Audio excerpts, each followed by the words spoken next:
Inspiração. Ato ou efeito de inspirar alguém a agir.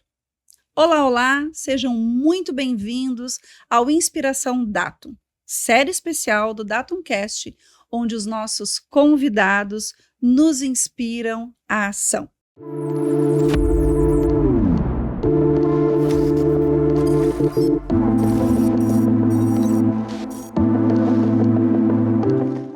Eu sou Eva Guizio, sócia e diretora de Pessoas e Organização na Datum. E hoje estou muito feliz em estrear como host do nosso podcast. Quem está comigo hoje é a Andréia, e ela vai conversar um pouquinho do papel que ela executa dentro da Datum. Andréia? Eva, muito honrada com esse convite de poder participar desse podcast aqui com vocês, né? Obrigado pelo convite. Vai ser maravilhoso. Olha só, Déia, te dizer uma coisa. Se você conhece ele desde 2021, eu vou te dizer que eu já conheço ele já fazem mais ou menos uns 10 anos. Porque eu tive a honra de selecionar ele há muito tempo atrás, né? Eu descobri esse talento e eu me sinto muito orgulhosa disso. Então, eu tenho acompanhado a trajetória profissional dele e é muito incrível. É daquelas coisas que a gente diz que o salário não paga, sabe? Você encontra alguém no mercado, esta pessoa é um talento, esse talento floresce e está aqui, conversando com a gente hoje. Vai ser um episódio muito emocionante. Bem especial mesmo, né? Bem especial. Bom, eu sinto que esse episódio vai ser realmente muito incrível, muito emocionante. Hoje a gente vai falar de temas que normalmente a gente não discute por aqui. E que bom! E eu espero que os nossos telespectadores, os nossos ouvintes estejam de coração, mente e corpo muito aberto para tudo que a gente vai debater e compartilhar aqui hoje. Sabe, Déia, a relação desse profissional com a área de tecnologia começou de um jeito muito diferente. Por quê? Porque não foi algo planejado. A vontade dele era cursar engenharia, mas ele acabou estudando física, educação física, estudando física. Calma, só um pouquinho. Está falando que ele queria ser engenheiro, estudou física e parou na área de tecnologia? A gente vai entender um pouquinho e vai entender que tudo isso faz muito sentido. Bom, depois de ingressar na área de tecnologia, ele passou por diferentes fases, como todo profissional, né? Ele foi programador, ele virou especialista e mais tarde ele assumiu algo que é muito desafiador na carreira de qualquer profissional. Ele assumiu a gestão de pessoas. Nesse caminho, ele se encontrou, mas ele também, em alguns momentos, se desencontrou e viveu experiências que transformaram a vida dele e a forma como ele lida hoje com a sua vida e com a sua profissão. Como, por exemplo, as enchentes, né, que devastaram grande parte do nosso Rio Grande do Sul e principalmente aqui de Porto Alegre. Também ele enfrentou algumas batalhas internas ao longo dessa trajetória que o ajudaram a entender o seu propósito, que hoje está muito claro, que é ajudar pessoas. Hoje, ele faz isso como coordenador de tecnologia da SACPAG. Estou muito ansiosa, Luiz Henrique Leite, para te ouvir. Seja muito bem-vindo ao nosso Inspira Ação. Muito obrigado, menina. Muito obrigado mesmo. Obrigado pelas palavras, Eva. É muito gratificante ouvir, ainda mais vindo de ti, a pessoa que abriu as portas para mim no mercado de trabalho, principalmente há tanto tempo atrás. Tá? Então, é muito bom, é aconchegante ouvir as palavras que tu trouxe. Tá? Muito obrigado. Nós é que agradecemos, né, Déia? Vai ser muito especial. Sim, vai ser mais do que especial. Então, né, a Eva estava nos contando aqui que TI não foi nem tua segunda opção, né? Quando tu estava decidindo o que tu ia estudar, foi pela física. Mas nos conta, assim, né, Luiz, como é que a área de tecnologia apareceu na tua vida, né? Como é que foi essa escolha de carreira? Nos conta um pouco sobre essa tua trajetória aí no início. Então, eu sempre tive um sonho de trabalhar com engenharia, eu sempre tive muita facilidade com lógica, com matemática. Né? Sempre foi algo muito simples comparado a outras coisas para mim. E eu ia estudar em Rio Grande, na FURG, né? E aí foi o primeiro baque na vida que eu falei assim, não, peraí, eu vou morar sozinho, com 17 anos de idade, sem trabalho, longe da família, e acabei optando em não ir para lá. Acabei ficando aqui na região metropolitana de Porto Alegre e beleza, e agora? O que eu faço? E como muita gente sabe, uma universidade é caro. Sim. Pagar uma graduação é caro, né? Então, eu descobri que eu poderia fazer as mesmas disciplinas da graduação de engenharia com um valor bem abaixo, fazendo licenciatura em física. Eu fiz 2 semestres de licenciatura em física com foco em engenharia. Mas eu gostei tanto de física porque eu dava aula para os meus colegas na faculdade. Eu comecei ali a dar aula para meus colegas na faculdade, eu comecei a ajudar eles, e aí eu não quero saber, eu vou me formar em física. E parte disso, eu acabei, além de dar aulas para meus colegas, eu comecei a dar aula para os colegas que eram da TI, ajudar eles na TI. E aí comecei a me envolver com esse mundo de tecnologia, comecei a aprender a programar com esses meus colegas, e foi logo na sequência que eu comecei um estágio na GetNet, né, junto com a Eva, junto com o pessoal lá na Get. E aí eu comecei a desenvolver dentro da GetNet, comecei a trabalhar com software e em paralelo fazia faculdade de física, fazia licenciatura, porque eu estava gostando daquilo, né? Depois de um tempo, eu tive algumas decisões da vida aí que me fizeram olhar mais para o lado financeiro do que para o lado da educação. Né? Sim, né? E pegando esse gancho, né? Tu tá nos contando aqui que super jovem, né? Tu começou a ser professor.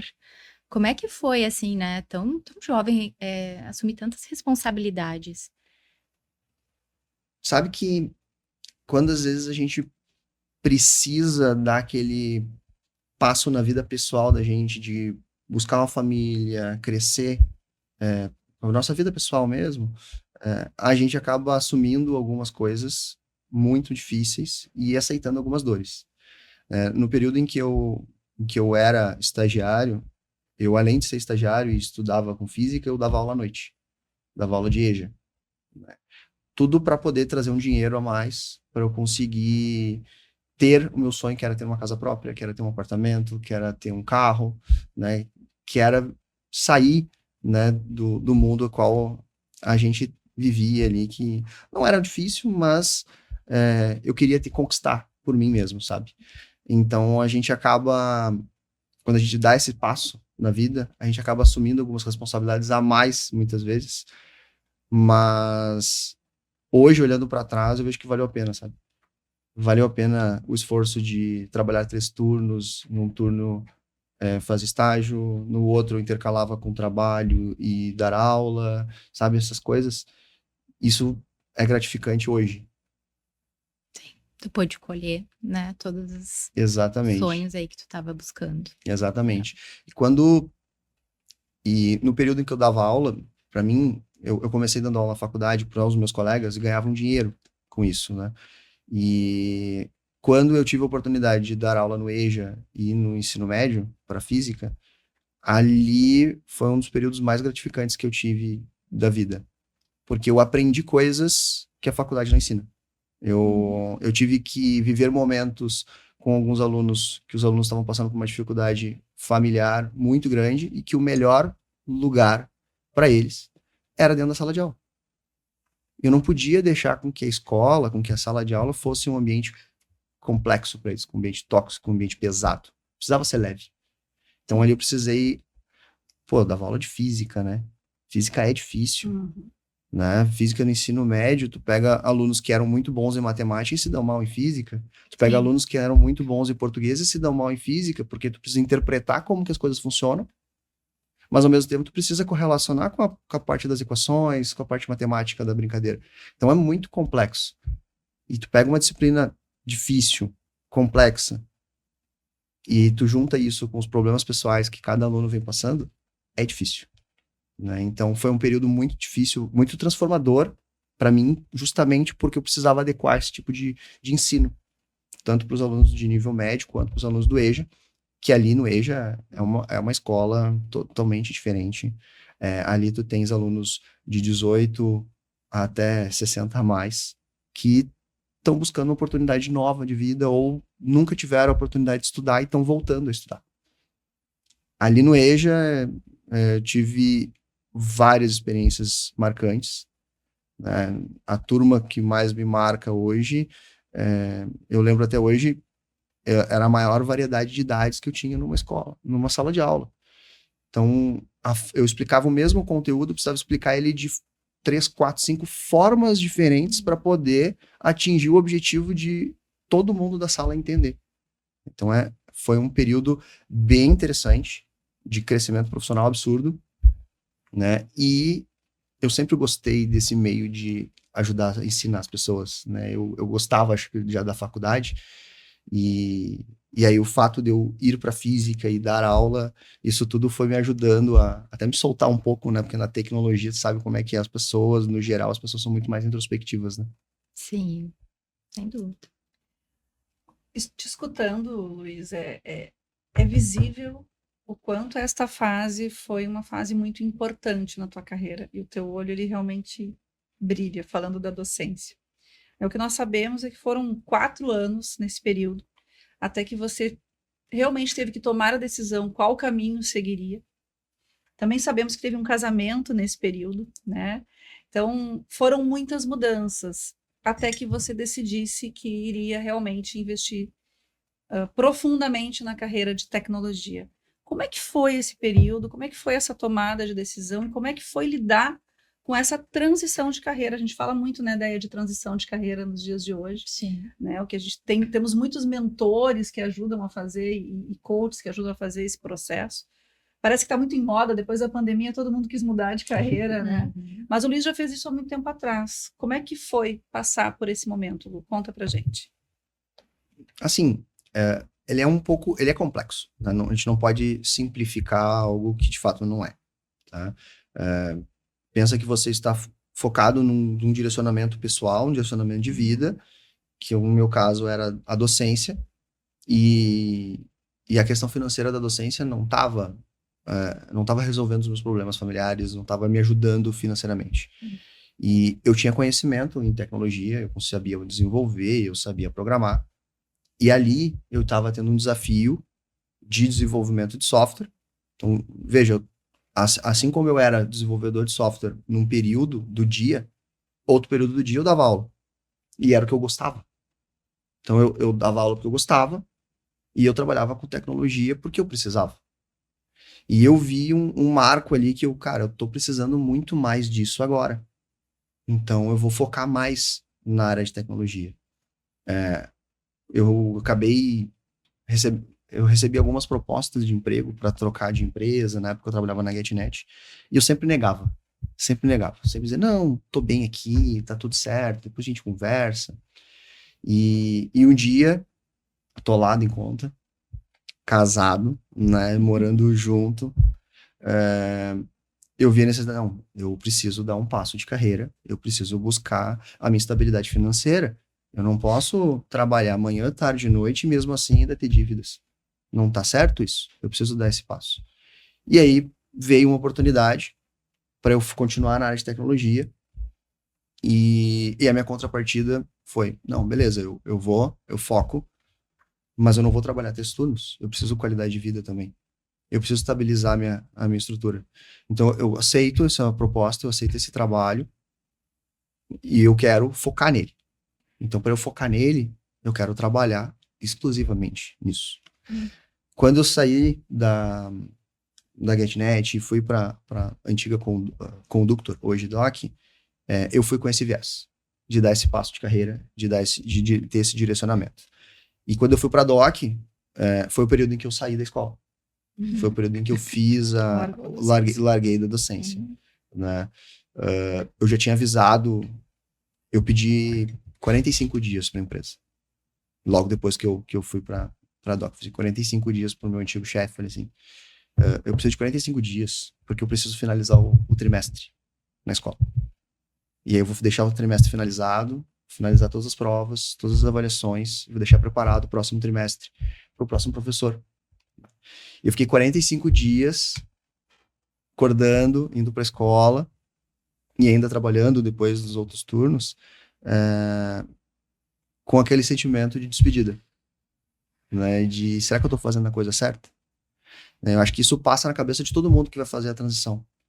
De, beleza, agora eu vou para tecnologia ou agora eu vou para alguma outra área.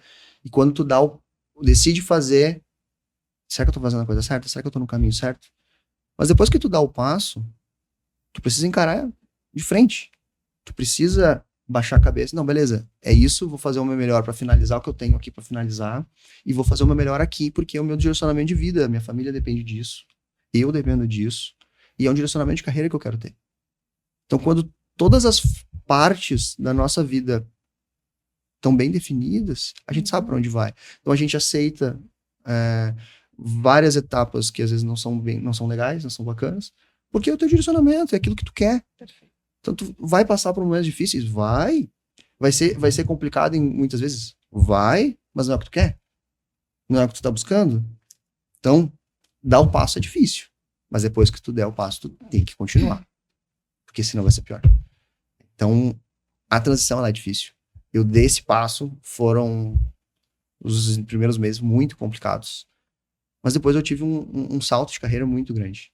Porque eu tinha 3 turnos em que eu trabalhava. Eu passei a trabalhar em 2 turnos.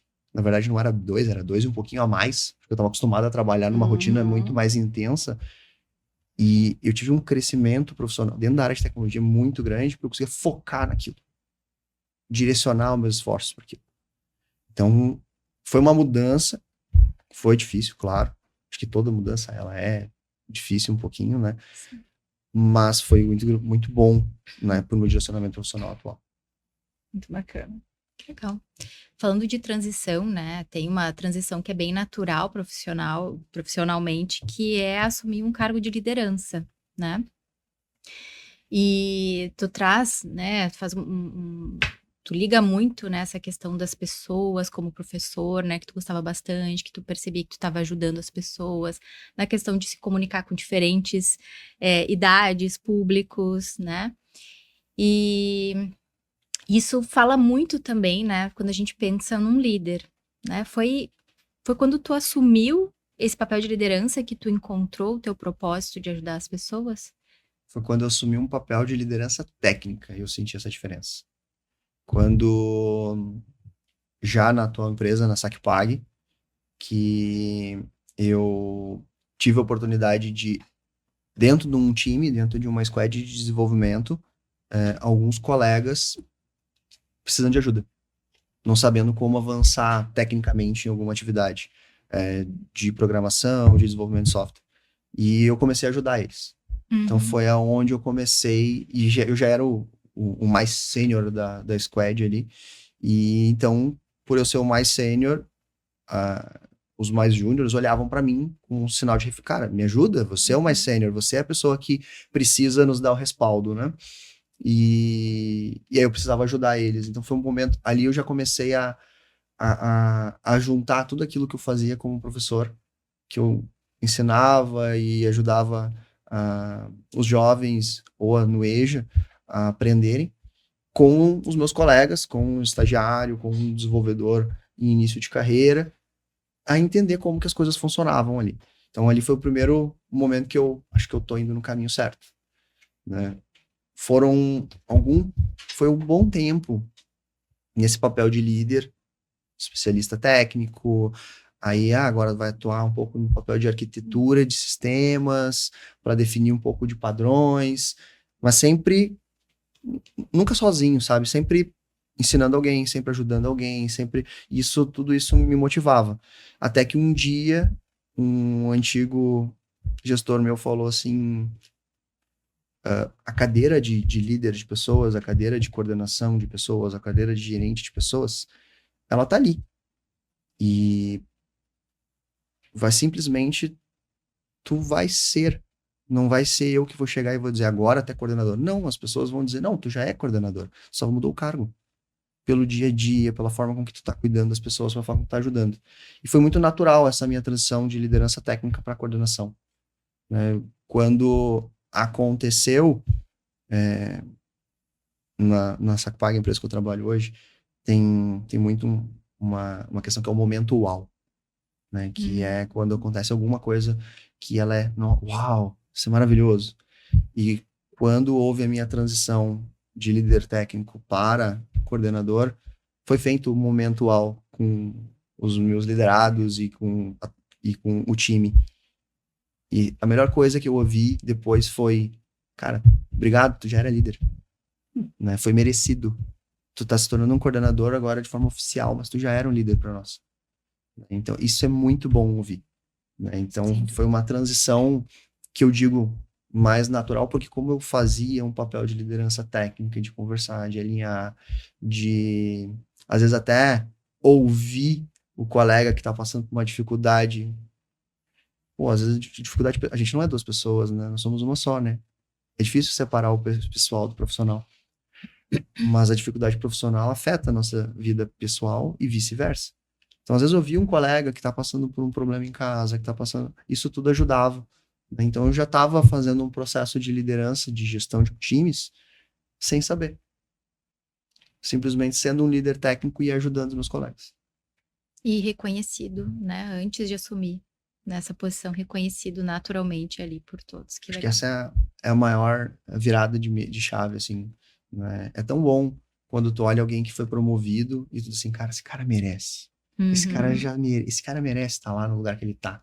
Ele foi promovido agora, mas ele já é esse cargo há muito tempo. Né? E isso acho que é o melhor feedback que tu pode receber ou dar para alguém que é promovido, que muda de atuação. Perfeito. Na verdade, a liderança não tem a ver com cargo, né? Exatamente. A liderança, Uma ela competência. é uma competência, né? Então, muito incrível. Lu, vamos voltar um pouquinho, em 2020, pandemia. Momento super complexo para o mundo inteiro. Esse foi o momento onde a maioria das pessoas passou por crises. E a gente estava falando aqui da transição de carreira que muitas pessoas, após a pandemia, acabaram querendo mudar as suas carreiras, né? Por quê? Porque repensaram, porque passaram por profundos processos de autoconhecimento. A gente sabe que contigo foi um momento muito profundo também, onde tu parou para te olhar e se deparou, né, com um cara que se cobrava muito, que queria acertar demais, né? E isso tudo desencadeou uma crise, né, um processo de ansiedade que você precisou lidar. Compartilha com a gente esse momento. Ó, e também até entrei numa situação de defesa aqui, corporalmente falando, né? Mas vamos conversar. Vamos conversar sobre isso. Exato. Bom, comentei que eu dava aula, fui para a área de tecnologia. No período antes de eu ser um líder técnico, eu queria voltar a estudar. Eu falei assim, não, agora eu tô só trabalhando aqui, é uma empresa só, não tô mais em múltiplas funções, eu consigo focar em desenvolvimento de software. Vou voltar a estudar, vou fazer um mestrado, vou me especializar. Pô, eu sou formado em física, licenciatura, trabalho com tecnologia, vou fazer um mestrado em computação, vou fazer um mestrado em computação aplicada. E eu comecei um mestrado, né? Comecei o mestrado em 2019, né? O primeiro ano no mestrado foi complexo, como todo mestrado é, mas foi muito bom. Aprendi coisas muito boas, aprendi muito, já se falava sobre inteligência artificial, não tal qual hoje se fala de inteligência artificial com a inteligência generativa, mas já se falava de inteligência artificial. E no meu mestrado, o meu foco era em educação. Inteligência artificial aplicada à educação. E eu comecei o mestrado, primeiro semestre, segundo semestre, ok. Terceiro semestre, 2020. Para nós aqui no Rio Grande do Sul, foi o período em que começou o lockdown, começou a fechar tudo. A gente começou a ficar em casa, certo? Então, terceiro semestre, eu estava em casa. Estudando em casa, trabalhando em casa, fazendo meu mestrado em casa, dormindo em casa, não saía de casa, almoçava e jantava em casa, fazia tudo em casa. E eu tava tendo dificuldades de separar as coisas, separar os momentos, né? Separar o quanto eu me dedicava pro mestrado versus quanto eu me dedicava pro trabalho versus quanto eu me dedicava pra família, né? E isso vai se acumulando na gente, né? Eu passei por um período em que eu literalmente eu começava a ficar muito nervoso, a respiração ofegante nos domingos à noite. Porque na segunda-feira eu tinha que voltar a trabalhar. Só que eu adorava o meu trabalho. Eu começava a ficar muito ofegante quando eu precisava conversar com a minha orientadora. E era uma pessoa, ela é uma pessoa maravilhosa. E eu começava a ficar ofegante, meu coração acelerava pra conversar com ela. Meu Deus, que é isso? O trabalho que eu gosto, fazendo um mestrado que eu desejo, com uma pessoa que é uma orientadora que eu escolhi a dedo, maravilhosa, que me ajudou muito, e eu não estava sabendo lidar. Conversei claro, com muitos amigos, a gente vai conversando, com a família, a gente vai conversando, né? E acho que também isso pesa bastante o período da pandemia, porque a minha família mora em Canela, aqui no Rio Grande do Sul, e eu morava em Canoas, próximo da região metropolitana de Porto Alegre. Podia visitar eles. Não ia visitar meu pai, e chegando nos 60, acima dos 60, minha mãe, aposentada. Não ia visitar eles no período da pandemia. Não tinha vacina ainda, né? Então fiquei em casa. Então a minha rede de apoio era por telefone. Eu não tinha um contato com as pessoas. Então tudo isso vai acumulando, sabe? Aí um dia eu simplesmente eu dormi. Eu não conseguia acordar. Eu de manhã cedo eu tava cansado, com dor no corpo, fiquei dormindo. De tarde não conseguia comer direito, tava louco, cansado de novo, queria dormir. Passei um dia inteiro mais ou menos assim de cama, sem a fim de fazer nada. E a minha esposa olhou pra mim e disse: não, vem cá, marca um médico. Tu não tá bem? Eu disse: tá, marcar um clínico. Não, marca um psiquiatra, não tá legal. Tu não tá bem, tu tá precisando de ajuda. E começou em casa o ajuda, o alerta, sabe? O insight, né? Exato. E marquei, conversei com a psiquiatra, expliquei a situação. Ela começou a fazer algumas perguntas da minha vida pessoal, da minha vida profissional, do meu direcionamento do mestrado, do porquê que eu queria fazer um mestrado. E foram algum tempo até que ela me deu um CID de ansiedade generalizada. E aí ela falou assim: tu precisa te conhecer. Tu precisa saber o porquê que tu tá fazendo as coisas que tu tá fazendo. Tu precisa entender quais são os anseios que tu tens para fazer as coisas. Senão, vai ser uma bola de neve muito, muito grande. Eu pedi ajuda para várias pessoas. Tinha um amigo que era coach. Falei: cara, olha só, me dá uma sessão de coach aqui, me ajuda. Eu preciso saber o que fazer, né? Muito também com preconceito em relação à terapia, né? E eu pedi ajuda aqui: me dá uma sessão de coach, deixa eu fazer umas pesquisas aqui, umas perguntas e respostas para eu poder me conhecer, né? Até depois de um tempo eu entender o que estava de fato desencadeando tudo isso.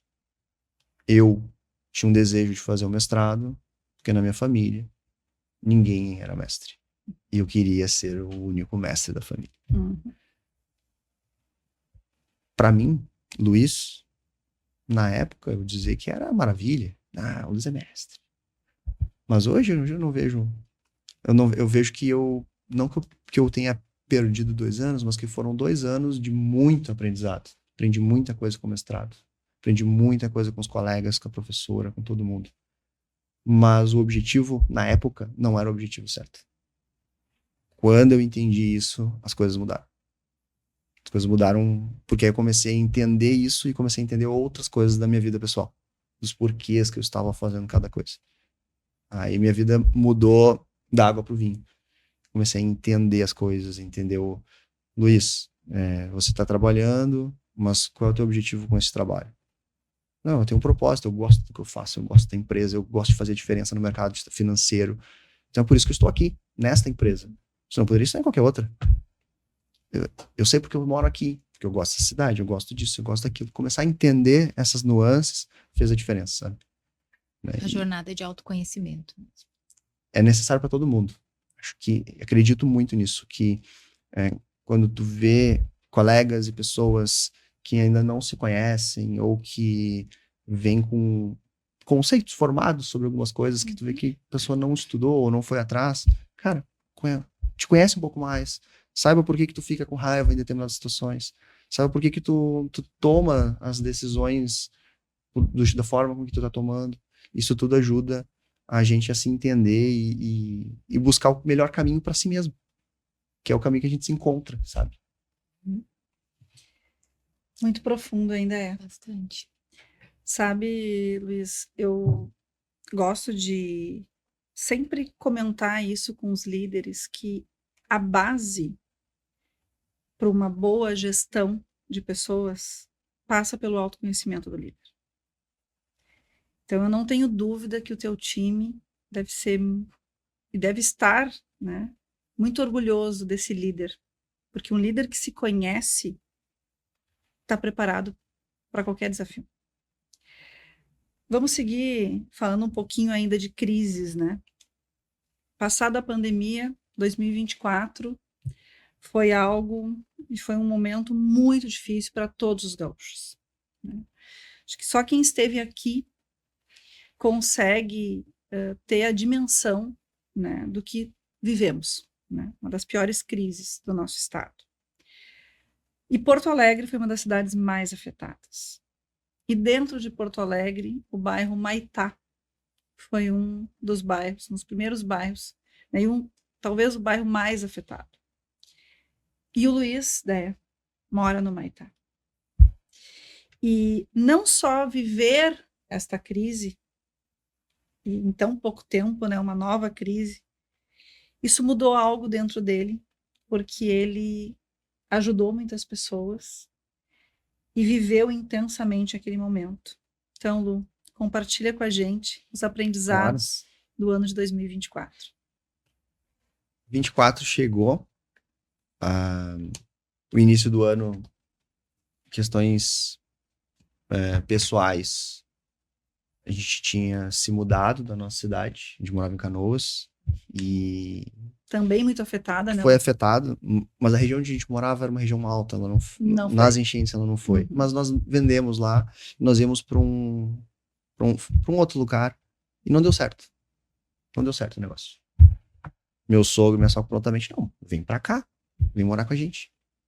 Eles moram no Maitá hoje. Não, vamos, claro, é pouco tempo, né? Uma relação maravilhosa com eles. Fomos morar com meu sogro e minha sogra, isso no início do ano ali. E em abril, finalzinho de abril, muitas chuvas aconteceram no estado. E na região de Porto Alegre, choveu na terça e na quarta-feira, que antecederam o período das enchentes, né? Chegou para nós aqui em Porto Alegre no sábado de manhã. Sexta-feira à tarde, mas sábado pela manhã. Mas choveu em Porto Alegre, basicamente, terça e quarta-feira. Quarta-feira ainda saí de Porto Alegre, fiz com alguns colegas, a gente foi ver uma apresentação sobre inteligência artificial, maravilhosa. E quinta-feira não choveu. Sexta-feira não choveu. E todo mundo dizendo, tá vindo água. Não, porque a água tá vindo, a água tá vindo, a água tá chegando. A gente olhava na rua, cara, não tem água aqui na rua. Olhava pro rio, não, o rio tá subindo, pô. Realmente. Olhava ao redor, tá tudo vindo. Então, beleza. Sexta-feira, à tarde, começa... Não, porque a água tá vindo, a água tá subindo, a água tá passando o dique, a água tá passando as comportas estão fechando. Não, o que a gente faz? Não vai vir água aqui. Tem muita gente aqui, ninguém não pediu pra evacuar ainda, tá tudo certo. Vamos subir as coisas. Não vamos. A gente pegou a geladeira, tudo que dava pra subir, subiu sendo uma cadeirinha, 1 metrinho. Nunca entrou água na casa. Chuva sempre, nunca teve problema com água entrando na casa, água na rua. Alagava a rua? Olha, se alagar, alagava isso aqui. Não subia nem do cordão, assim, alagou a rua, aonde os meus sogros moram. Tá, beleza. Subiu as coisas. Aí na rua ali onde meu sogro mora, o irmão do meu sogro mora também. E a filha dele, que é prima da minha esposa, é nossa madrinha de casamento. Ela vem aqui em casa. Vamos fazer uma comida, tomar uma cervejinha e vamos dormir a noite aqui. Não sabe como é que vai ser. Venham pra cá, é só uma noite. Na pior das hipóteses, só uma noite. Na melhor das hipóteses, não aconteceu nada. A gente curtiu a noite juntos, em família, né, entre amigos, e tá tudo certo. Perfeito. Fomos lá, rimos, brincamos, falamos um monte de besteira da vida. Sábado, 7 horas da manhã, meu telefone toca. Os meus colegas da empresa dizendo que estão fazendo um processo de DRP. O que é o DRP? O DRP basicamente é levar todos os serviços, sistemas que estavam num data center para outro. Porque aquele data center estava passando por algum problema. E qual era o problema? A água estava chegando no data center de Porto Alegre, da empresa. Como assim a água está chegando no data center? O data center fica depois de onde eu tô. Deixa eu abrir só um pouquinho, deixa eu olhar para a janela. Abri, olhei para a rua. Não, tem água lá fora.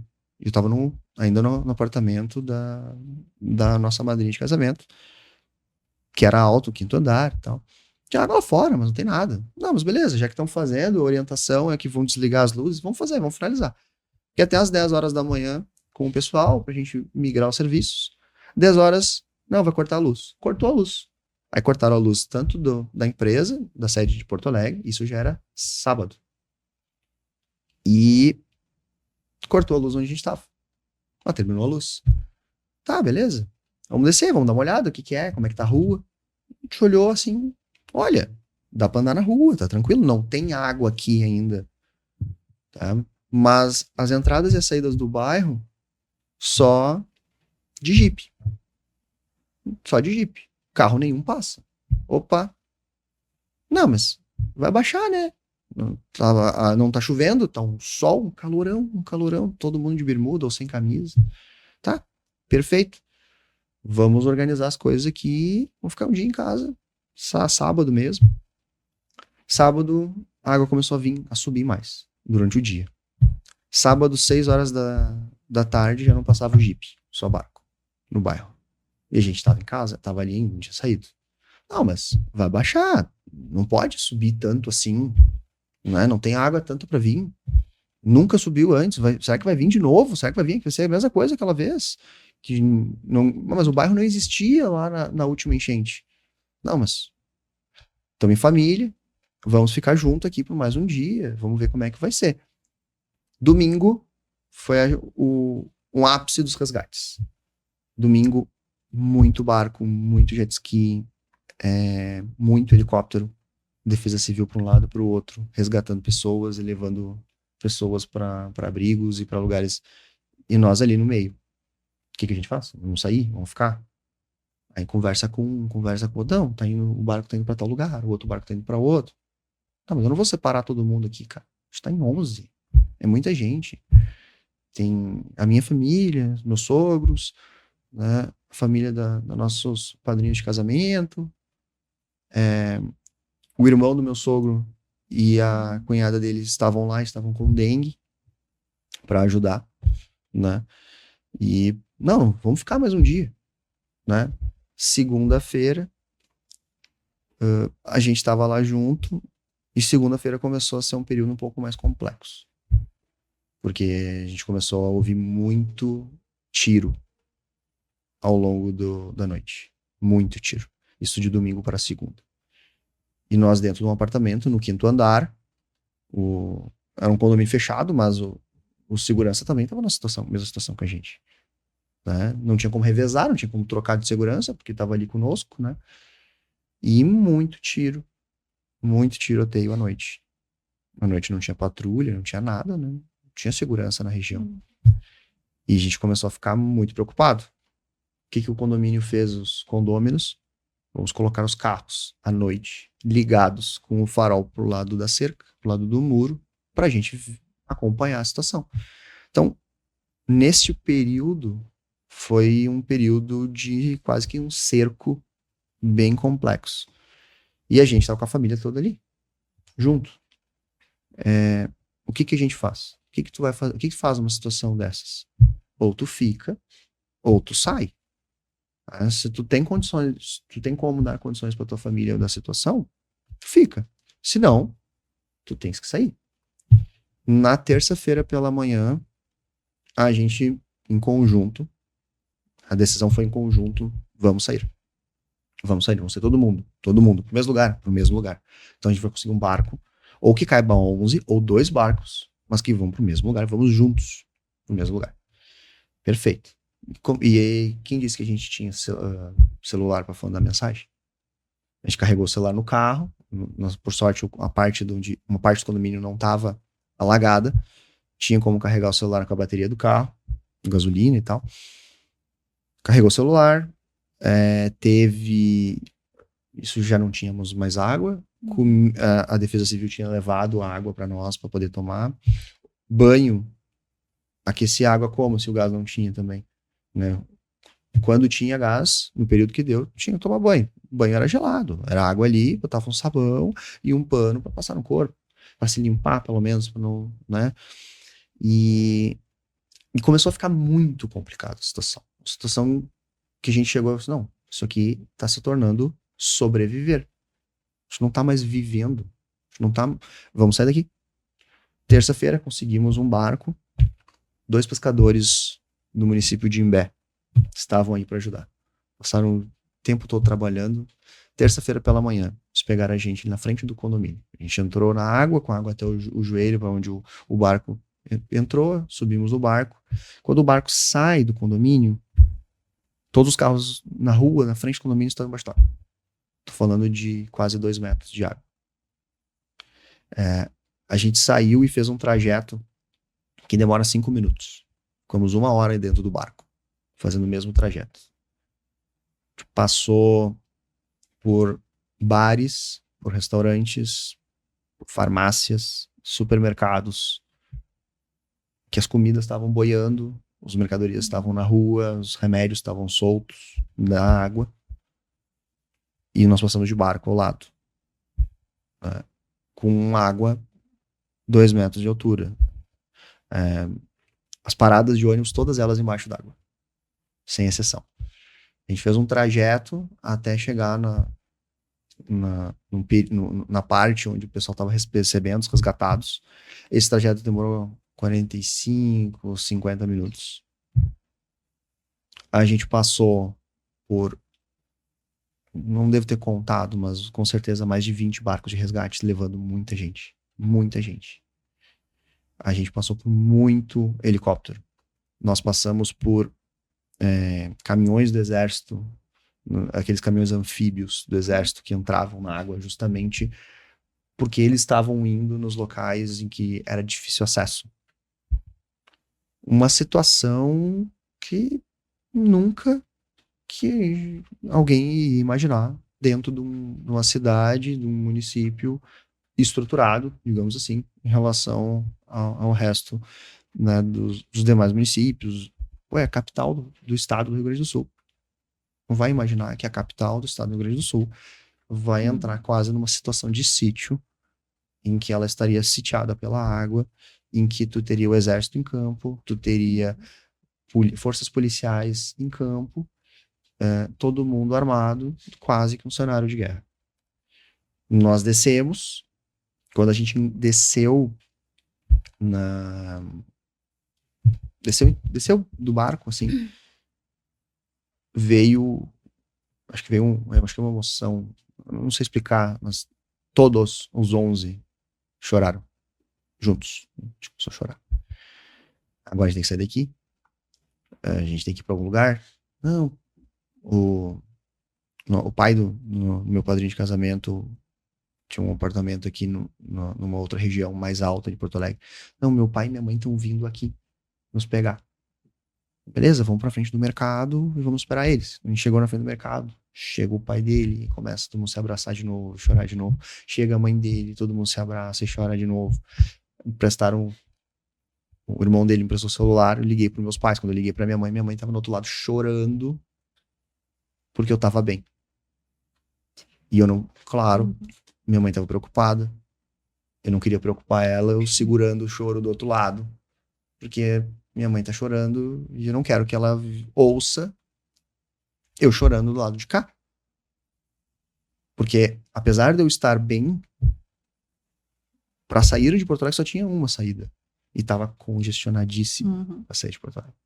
Então eu estava bem, porque eu não estava mais nas águas. Mas pra onde que eu ia? Pra onde que eu vou? Qual o próximo passo? Né? E a gente saiu dali, foi pro apartamento desse casal de amigos, que são os pais do meu padrinho de casamento. Não, vamos pra praia, vamos sair daqui, vocês estão com a cabeça muito... Vocês estão com a cabeça ainda aqui, vocês precisam se desligar, precisam tomar um banho, vocês precisam um banho quente, com água boa, né? Por sorte lá tinha luz. Tomamos um baita de um banho de lavar a alma, sabe? Aí a gente, isso foi terça-feira, na quarta-feira pela manhã nós fomos pra praia. Chegamos lá na praia, organizamos as coisas, e a gente se olha assim, o que a gente tá fazendo aqui? O que a gente tá fazendo aqui? Naquela quarta-feira, eu liguei pra uma colega da empresa, na SacPag, e conversei com ela da vida, que eu queria voltar a trabalhar, que eu tava com notebook, porque eu preciso ocupar minha cabeça, porque não sei o que. Ela, do outro lado, ela tava vendo que eu não tava bem. Né? E, de novo, passa por aquilo, a gente saber, se conhecer, da gente saber o nosso momento, sabe? E ela, do outro lado, ela falou assim, Luiz, só um pouquinho.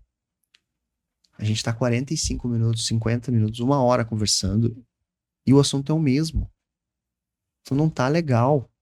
Tu precisa de um tempo. Eu vou te colocar de férias. Não tem outra opção. Eu vou te botar de férias, tu não tá bem. Aproveita que tu tá com a família, que a tua família tá bem, que tu tá na praia, que tu conseguiu carregar teu celular, que tu consegue falar com as pessoas. E descansa. Para. Resumindo, ela me colocou de férias. Eu consegui dar uma desligada.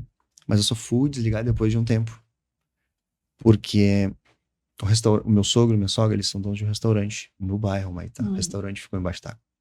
A casa dos meus sogros ficou embaixo d'água. A casa dos tios da minha esposa ficaram embaixo d'água. A minha esposa, autônoma no bairro, perdeu todas as maquiagens que ela tinha. A maquiadora. O único que tinha carteira assinada e que conseguia trazer uma receita pra família era eu. Como é que fica a minha cabeça? Eu quero trabalhar. Eu quero ser útil para a empresa, é meu ganha-pão, é o que eu sustento a minha família. Eu preciso ser útil para a empresa. Eu preciso continuar trabalhando. Preciso ajudar a minha família.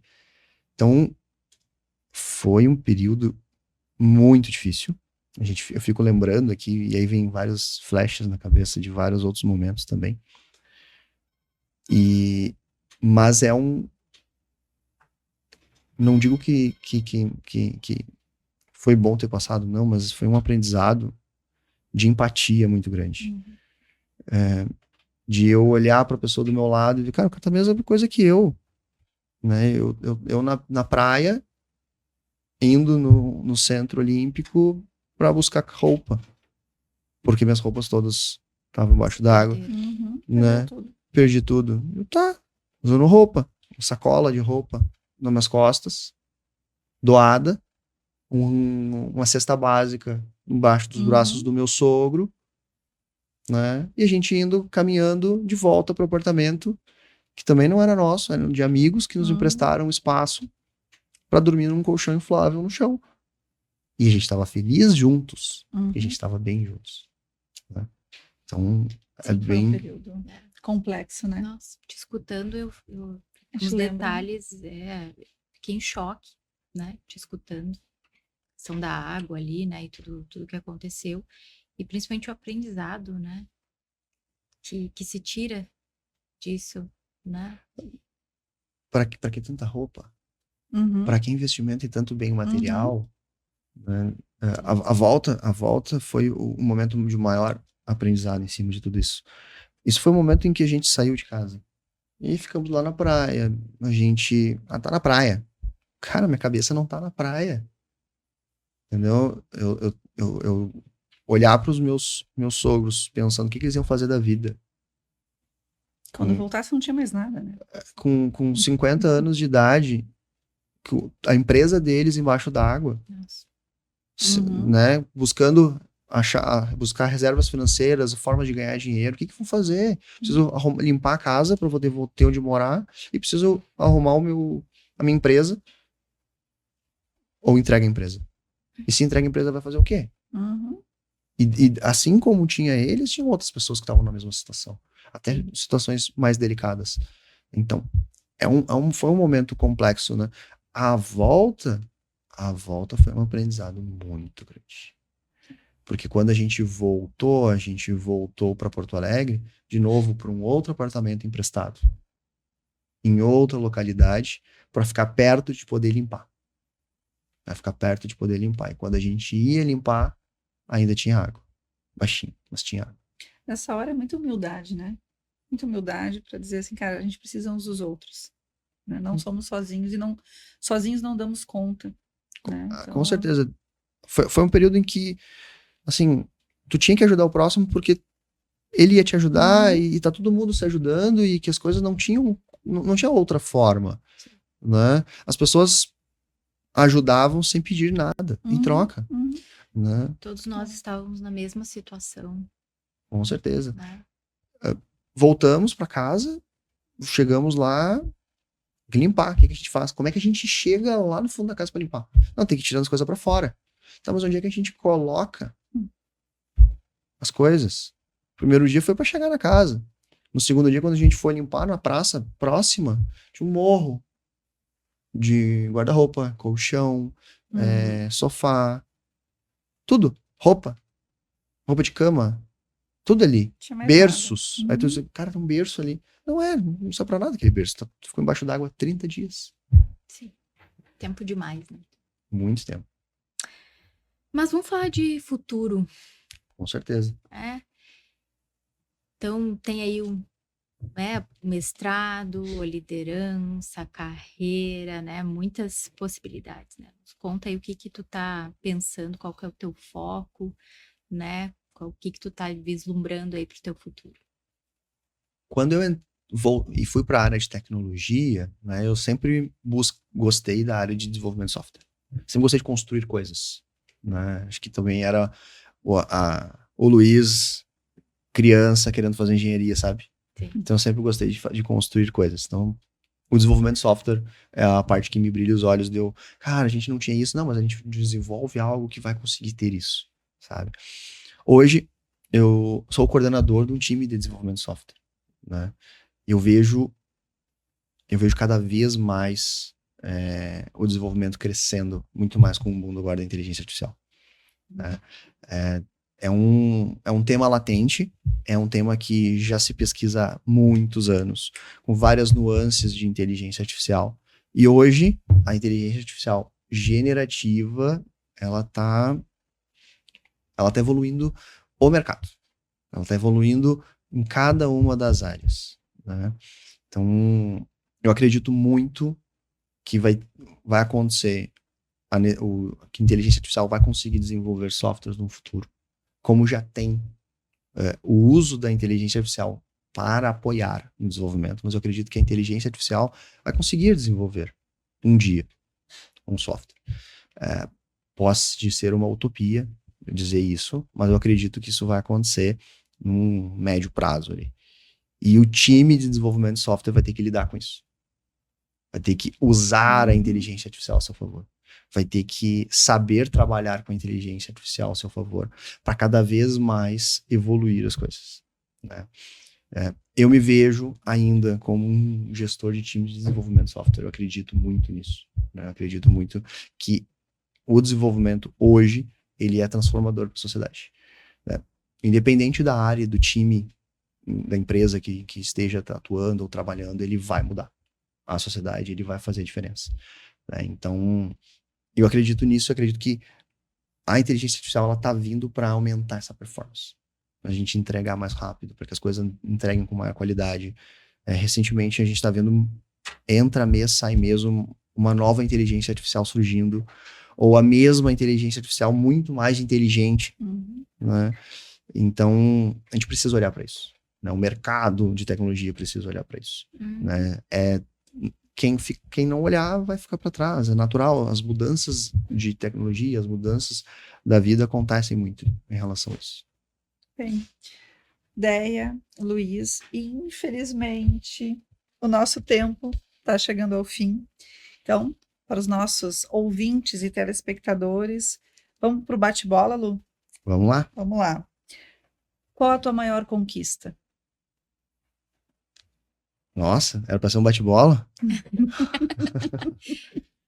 A minha maior conquista foi virar coordenador de times de desenvolvimento de software.